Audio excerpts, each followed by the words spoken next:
প্রত্যেক বছর এই পিঠাটা আমার আম্মু আমাকে বানিয়ে খাওয়ায়। যেহেতু আম্মুর থেকে এবছর আমি দূরে আছি। তো আমি চেষ্টা করলাম বানিয়ে খাওয়ানোর জন্য। আমার হাসব্যান্ড বলতেছে, এভাবে পিঠা বানাতে পারো কিনা?" আমি বললাম যে, "হ্যাঁ।"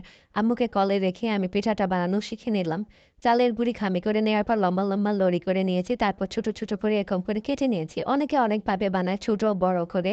আপনার পছন্দ মতো আপনি শেপ দিয়ে বানাতে পারেন। আমি এরকম করেই বানিয়ে নিয়েছি। বড়ও না, ছোটও না, একটু মাঝারি টাইপের করে নিয়েছি। এবার একটা হাঁড়িতে আমি দুধ গরম করতে বসিয়ে দিয়েছি। দুধের মধ্যে পরিমাণ মতো চিনি দিয়ে নিয়েছি। যে যেরকম মিষ্টি খেতে পছন্দ করেন। এই পিঠাটা আমার কাছে একটু মিষ্টি, মিষ্টিই ভালো লাগে। তো দুধ আর চিনি যখন ফুলে উঠবে তখন পিঠাগুলো দিয়ে দিতে হবে। এই যে আমি পিঠাগুলো দিয়ে দিয়েছি। তো এই পিঠায় এই নারিকেল দিলে পরে খেতে আরো বেশি মজা লাগে। নারকেল থাকলে দিবেন, আর থাকলে না দিলেও চলবে। তো পিঠা যখন হয়ে আসবে তার আগে আমি একটু এরকম করে নারকেল দিয়ে নামিয়ে নিয়েছি।